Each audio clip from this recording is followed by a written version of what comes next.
উনুন test of Bengal, সহজে রান্না শেখার ঠিকানা।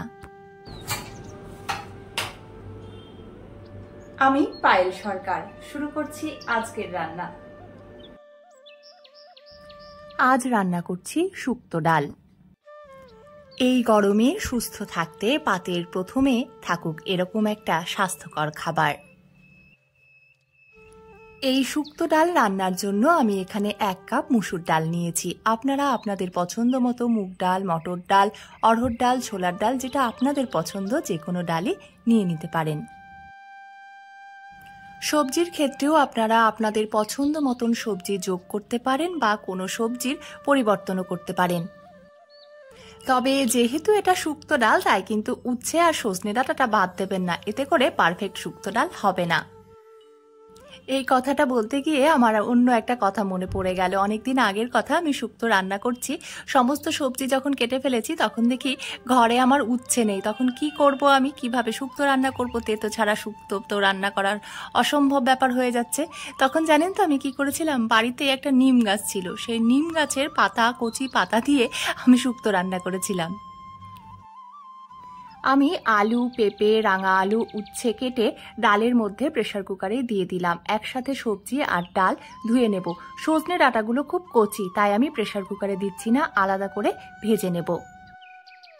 ডাল আর সমস্ত সবজি একসাথে খুব ভালো করে ধুয়ে নিচ্ছি। আর থালায় আপনারা দেখেছেন যে বড়ি রয়েছে, ওখানে না 2 ধরনের বড়ি আছে। ছোট বড়িগুলো বাজার থেকে আনা, আর একটু বড় সাইজের বড়িগুলো আমার বাড়িতে তৈরি করা। ওই বাড়িতে তৈরি করা বড়িগুলো সেদ্ধ হতে একটু সময় লাগবে, তাই সবজির সাথে আমি প্রেসার কুকারে বাড়িতে তৈরি বড়িগুলো দিয়ে দেব। বাড়িতে তৈরি বড়িগুলো আগে থেকেই একটু ভাজা ছিল। এবার প্রেসার কুকারে অল্প নুন দিয়ে আমি বন্ধ করে দিচ্ছি। আঁচ কমিয়ে 2টো হুইসেল দেব। প্রেসার কুকারে জলের পরিমাণ ঠিক মতন দিলে প্রেসার কুকার থেকে জল উপচেও পড়বে না, আবার ডালও খুব ভালোভাবে সেদ্ধ হয়ে যাবে। আপনারা সেটা দেখতেই পাচ্ছেন।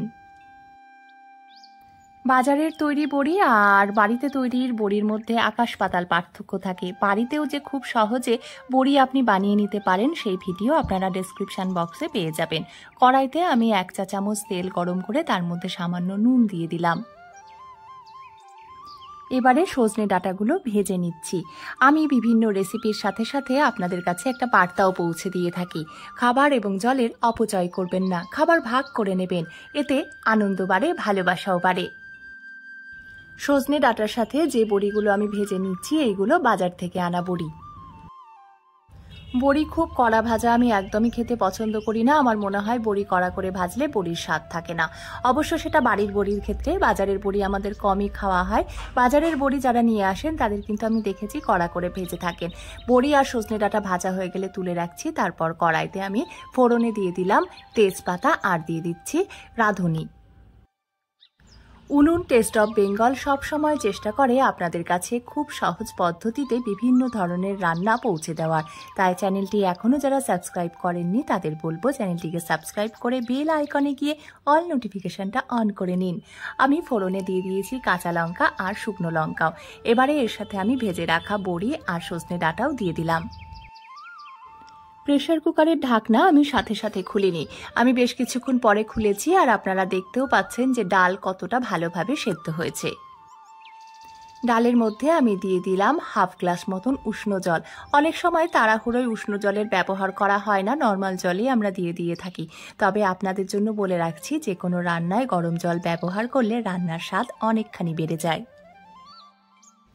যেহেতু ডাল সেদ্ধর সময় আমি হলুদ দিইনি, তাই এখন হলুদ দিয়ে দিলাম 1/2 চা চামচ। এই পর্যায়ে আমি যেহেতু হলুদ দিচ্ছি, তাই খুব বেশি হলুদ দিলে কিন্তু হলুদের গন্ধ থেকে যেতে পারে, তাই আমি হলুদের পরিমাণটা অল্পই দিলাম।